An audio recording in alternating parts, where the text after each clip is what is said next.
नमस्कार विद्यार्थियों, मैं रविशंकर दोहलिया एक बार पुनः आपका स्वागत करता हूं आपके अपने सीरीज इतिहास के आईने से भारत में। हमारे साथ जो गेस्ट हैं वो किसी तारुफ के मोहताज नहीं है, ये अपने आप में एक बहुत बड़ी शख्सियत है।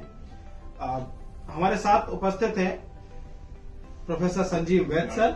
नमस्कार सर, लेखक, वक्ता और भी बहुत सारी सोशल एक्टिविटीज में लगे रहते हैं और विद्यार्थियों के हित में समय निकाल करके हमारे शो में आते हैं, हमारे इस सीरीज में आते हैं, ताकि आप सब व्यूवर्स का जो भारत की शख्सियतों के विषय में जो आपके डाउट है या जो भी प्रश्न हमारे पास संकलित होते हैं उनके जवाब दे सकें। तो इसी सीरीज में आज हम लोग मोहम्मद अली जिन्ना के विषय में बात करने वाले हैं। तो मैं चलिए आपको लेकर के चलता हूं सर के पास। सर, मोहम्मद अली जिन्ना एक, यदि हम आजादी के पहले तक की बात करें तो आजादी का संघर्ष रहा हो या बहुत सारी जो गतिविधियां रही हो, जो भी चीजें रही हैं, उनमें एक बड़ी शख्सियत के तौर पर रहे हैं। तो पहला प्रश्न मैं आपसे ये पूछना चाहता हूं कि मोहम्मद अली जिन्ना जो है, उनका राजनीतिक विचार, या यूं कहूंगा कि भारत के संदर्भ में उनके जो प्रारंभिक तौर से जब वो उस संघर्ष में कूदे, उस समय से लेकर के उनके जो राजनीतिक विचार रहे हैं वो कैसे रहे हैं, इस पर थोड़ा प्रकाश डालें। देखिए रविशंकर साहब, मैं आपको स्पष्ट करना चाहता हूं कि मोहम्मद अली जिन्ना के जो राजनीतिक विचार थे वो असल में कंफ्यूजिंग टाइप के विचार रहे हैं। जी जी। क्योंकि एक वक्त पर तो ऐसा देखा गया कि मोहम्मद अली जिन्ना जो है भारतीय राष्ट्रीय कांग्रेस के सदस्य के रूप में काम कर रहे थे और सरोजिनी नायडू उनको हिंदू मुस्लिम एकता का अग्रदूत कहती हैं। महात्मा गांधी जी ने भी उनको एक बार कायदे आजम कहा था। लेकिन एक दूसरा पहलू उनका एक और उभर करके सामने आता है, जहां पर वो कम्युनल, एक सांप्रदायिक किस्म के राजनेता के रूप में, धूर्त राजनेता के रूप में नजर आते हैं। तो उनके व्यक्तित्व के, उनके राजनीतिक विचारों के आपको दो फेज देखने को मिलेंगे। एक फेज जहां पर वो जो है एक राष्ट्रवादी नेता के रूप में नजर आते हैं, सांप्रदायिक सद्भाव की बातें करते हैं, और दूसरा फेज जहां पर वो एक धूर्त और एक मक्कार राजनेता के रूप में उभर करके सामने आते हैं, जो द्विराष्ट्रवाद की बात भी करते हैं। तो मोहम्मद अली जिन्ना का जो व्यक्तित्व है वो बड़ा बिखरा हुआ सा, बड़ा असंतुलित सा, ड्यूअलिटी लिया हुआ एक व्यक्तित्व मान देखा जा सकता है। तो एक सर, यहाँ से एक प्रश्न, आपके ही जो जवाब है उसमें से एक प्रश्न निकल करके आ रहा है कि एक समय पर वो जो है वो उनको हिंदू मुस्लिम एकता का अग्रदूत कहा जा रहा है ना, कायदे आजम जैसे उपाधि जो है उनको दी जा रही हैं, और एक तरफ जो है वो बिल्कुल तुल जाते हैं, डायरेक्ट एक्शन जैसी बात करते हैं, कत्ले आम की बात करते हैं दूसरा देश बनाने के लिए। तो उनके व्यक्तित्व में ये जो परिवर्तन आए, ये कैसे आए, या क्या ऐसा हुआ जिसके कारण ये आए? देखिए, किसी समय मोहम्मद अली जिन्ना एक बड़े कट्टर कांग्रेसी नेता हुआ करते थे और कांग्रेस के प्रति उनकी वफादारी स्पष्ट रूप से थी और एक बड़े प्रतिष्ठित नेता थे। लेकिन आप देखेंगे कि 1909 में पार्लियामेंट सुधार अधिनियम आया, जिसमें सांप्रदायिक निर्वाचन प्रणाली की बात की गई। 1916 में लखनऊ अधिवेशन आया, जहां पर कांग्रेस ने मुस्लिम लीग की कुछ मांगों को, गलत मांगों को भी स्वीकार किया। 1930 का लाहौर अधिवेशन भारतीय राष्ट्रीय कांग्रेस का, यहां पर धीरे धीरे जिन्ना को ऐसा महसूस होने लगा कि कांग्रेस के भीतर शायद उनकी लोकप्रियता में कहीं न कहीं गिरावट आ रही है और कांग्रेस में रहकर के वो वे काम नहीं कर पा रहे जो उनकी इच्छा में है। तो उन्होंने जन भावनाओं को समझा और उन्होंने फिर कम्युनल कार्ड खेलना शुरू किया। तो आप देखेंगे कि एक समय के बाद वो स्पष्ट रूप से खुल करके सांप्रदायिक कार्ड खेलने लगे, कम्युनल कार्ड खेलने लगे। और जब उन्होंने देखा कि कम्युनल कार्ड खेलने में मुझे ज्यादा सफलता मिल रही है, एक सेकुलर नेता के रूप में की बजाय मुझे एक कम्युनल लीडर के रूप में मुझे ज्यादा प्रतिसाद मिल रहा है, तो उन्होंने फिर अपने आप को मूव उसी तरफ किया। देखिए, मोहम्मद अली जिन्ना वो व्यक्ति थे जो तेल देखो तेल की धार देखो की नीति पर काम करने वाले थे। वो अंग्रेजों के उस झांसे में आ गए, डिवाइड एंड रूल की पॉलिसी में आ गए और धीरे धीरे वो जो है मुस्लिम राजनीतिक तरफ उनका झुकाव होने लगा और द्विराष्ट्रवाद के वो कट्टर समर्थक भी बन गए। तो कहीं ना कहीं वो अंग्रेजों की पॉलिसी का शिकार भी हुए, क्योंकि अंग्रेज सरकार तो चाहती थी डिवाइड एंड रूल, फूट डालो और राज करो की नीति पर तो चली रही थी। तो उसी नीति पर चलते हुए मुस्लिम लीग की स्थापना हुई और उसी नीति पर चलते हुए मोहम्मद अली जिन्ना ने कांग्रेस को छोड़कर के मुस्लिम लीग को ज्वाइन किया और उसी पॉलिसी को आगे बढ़ाते हुए आगे चल के उन्होंने पाकिस्तान निर्माण की मांग को भी पेश कर दिया। अच्छा सर, जैसे इसमें एक पॉइंट निकल के आया, स्टूडेंट के माइंड में कई बार ये बातें रहती है, विद्यार्थियों के मन में। हाँ। जैसे आपने कहा कि मुस्लिम लीग की स्थापना, तो मैं एक बार ये जानना चाह रहा था हमारे प्रिय विद्यार्थियों की तरफ से कि मुस्लिम लीग की स्थापना किस तरीके से हुई और कैसा उसका क्या रहस्य रहा है? जी देखिए साहब, आपको तो पता होगा कि इस देश की आजादी में हिंदुओं और मुसलमानों का दोनों का बराबरी से योगदान रहा। बिल्कुल सही बात। हिंदू मुसलमान इस देश में जितनी कम्युनिटीज थी सभी ने देश की आजादी में संघर्ष में भाग लिया है और अपनी कुर्बानियां दी हैं।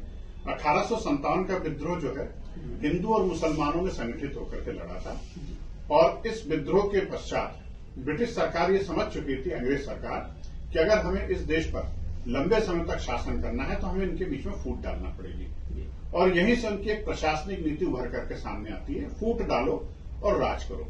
फूट डालो राज करो की नीति का अनुसरण करते हुए अंग्रेजों के ही उकसाने पर ढाका के नवाब सलीमुल्लाह ने मुस्लिम लीग की स्थापना की। ढाका में ब्रिटिश सरकार का उन्हें पूरा सहयोग मिला था। जो उस समय वायसराय थे मिंटो, उन्होंने भी पूरा सहयोग दिया और मुस्लिम लीग की स्थापना की। ढाका के नवाब सलीमुल्लाह ने, इसमें प्रिंस आगा खान, नवाब मोहसिन उल मुल्क, नवाब वकार उल मुल्क ये भी जुड़े हुए थे। और मैं आपको स्पष्ट करना चाहता हूं कि अगर इतिहास में बोला जाता है मुस्लिम लीग मुसलमानों की संस्था थी तो ये बेहद गलत है, क्योंकि इस देश का जो बहुसंख्यक मुसलमान था वो अभी भी भारतीय राष्ट्रीय कांग्रेस के साथ था।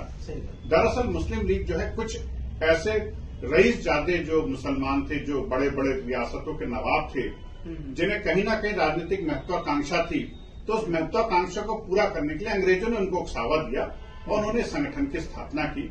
और इनके साथ गिने चुने मुसलमानों का ही एक समुदाय था जो इनका सपोर्ट करता था। बाकी अधिकांश मुसलमान राष्ट्रवादी था, भारतीय राष्ट्रीय कांग्रेस के साथ था।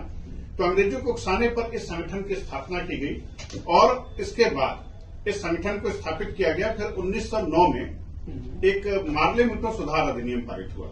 मार्ले मिंटो सुधार अधिनियम के आधार पर सांप्रदायिक निर्वाचन प्रणाली की जब स्थापना की गई तो मुस्लिम लीग को खुल करके अपने कम्युनल पॉलिटिक्स खेलने का मौका मिल गया।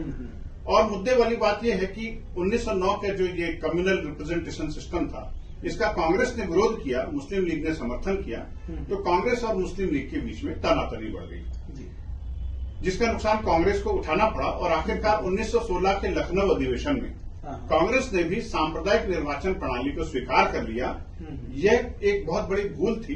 पंडित मदन मोहन मालवीय ने भी कांग्रेस की इसे भूल बताया और भविष्य में पाकिस्तान निर्माण की आधारशिला बन गया। और कहीं न कहीं यहीं से फिर तुष्टीकरण की नीति प्रारंभ होती है।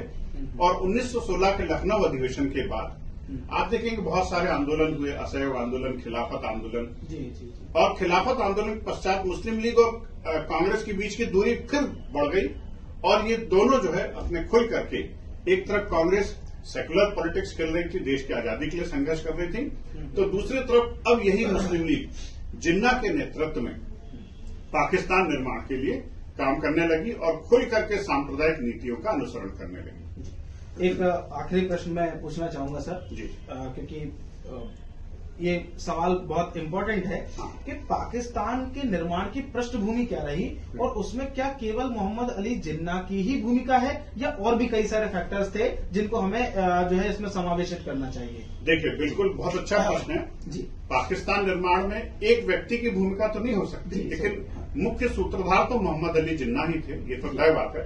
पाकिस्तान निर्माण की विचारधारा तो वास्तव में उसी दिन स्पष्ट हो गई थी जब मुस्लिम लीग का गठन हुआ था।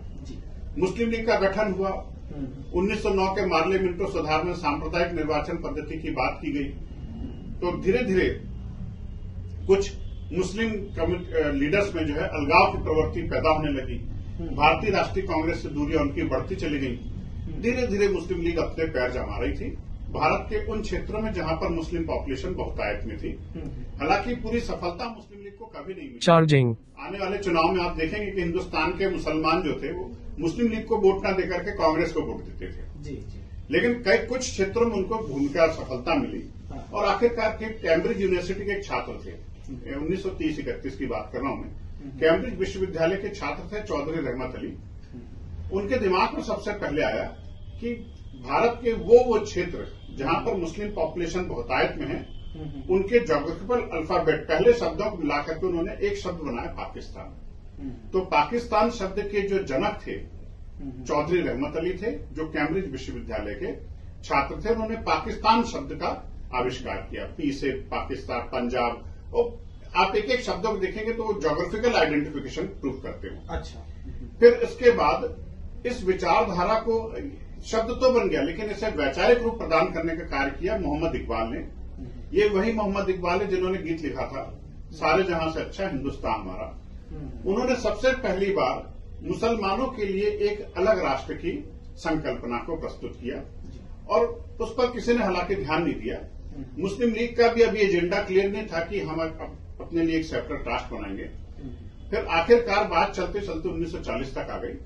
1940 में मुस्लिम लीग का एक विशेष अधिवेशन लाहौर में आयोजित किया गया और संयोग से इस अधिवेशन की अध्यक्षता मोहम्मद अली जिन्ना कर रहे थे। इसलिए आप देखेंगे पाकिस्तान निर्माण के जब भी बात आती है तो ठीकरा जिन्ना के सर पर फूटता है, क्योंकि उस अधिवेशन की अध्यक्षता भी मोहम्मद अली जिन्ना ही कर रहे थे। इस अधिवेशन में मोहम्मद इकबाल ने पाकिस्तान निर्माण का प्रस्ताव पेश किया। हालांकि पाकिस्तान शब्द का प्रयोग वहां नहीं किया गया, मुसलमानों के लिए एक सेपरेट राष्ट्र के निर्माण का प्रस्ताव पेश किया मोहम्मद इकबाल ने।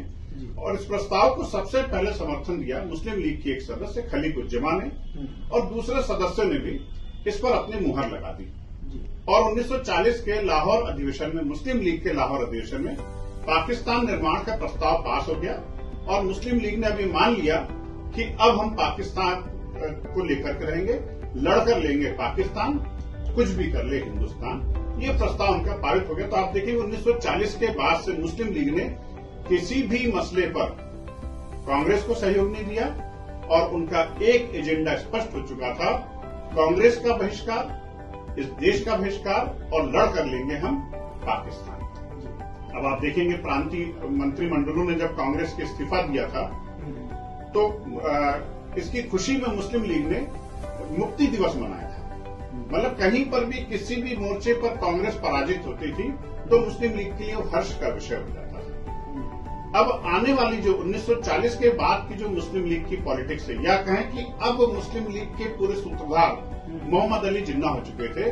तो जिन्ना जो भी नेगोशिएशन करेंगे कांग्रेस से, ब्रिटिश सरकार से, उसके पीछे उनका मोटो स्पष्ट होता था कि हमें एक सेपरेट राष्ट्र चाहिए। द्विराष्ट्रवाद सिद्धांत जो भारतीय राजनीति में शब्द इस्तेमाल होता है उसके जनक जिन्ना ही है, द्विराष्ट्र सिद्धांत के। और जो भी नेगोशिएशन करेंगे उसका आधार वही हुआ कि हमारा सेपरेट राष्ट्र चाहिए, हम उसी के लिए लड़ेंगे। तो आप देखेंगे 1942 का जो भारत छोड़ो आंदोलन हुआ है उसमें मुस्लिम लीग ने किसी प्रकार का कोई सहयोग नहीं किया। मैं आपको बता दूं, भारत छोड़ो आंदोलन एक बहुत अच्छा आंदोलन था। सिर्फ मुस्लिम लीग नहीं, दूसरे जो कम्युनल पार्टीज थी इस देश की, उन्होंने भी सहयोग नहीं दिया। भारतीय राष्ट्रीय कांग्रेस और जनता का ये आंदोलन था। उद्देश्य था भारत को आजाद कराने का, लेकिन मुस्लिम लीग का उद्देश्य था पाकिस्तान निर्माण का। इसलिए आप देखेंगे कि मुस्लिम लीग अब जो है बिल्कुल सेपरेट अलग रास्ते पर चल रही है। और इसी तारतम्य में पूरे देश भर में 1946 में खतरनाक दंगे भी होंगे। जिस वक्त देश आजादी का जश्न मना रहा था उस वक्त महात्मा गांधी नोआखली में मरीजों पर, घायलों को मलहम लगा रहे थे। पूरा देश विभाजन के दंगों में डूब गया और इसके लिए एक ही संगठन जिम्मेदार है, वो मुस्लिम लीग है। और मुस्लिम लीग के कर्णधार जिन्ना थे। तो मैं तो यही मानूंगा कि देश के विभाजन के लिए, उन खतरनाक दंगों के लिए जिन्ना ही जिम्मेदार है। तो ये हमारा आज का पूरा सेशन रहा है। आप लोगों को अगर कुछ विशेष रिक्वेस्ट है, किसी विषय पर आप चाहते हैं कि हमारे सर के विचार और हम सर से उस विषय पर चर्चा करें, तो आप हमें कमेंट बॉक्स में जरूर बताएं कि आप किस विषय पर चाहते हैं वीडियो।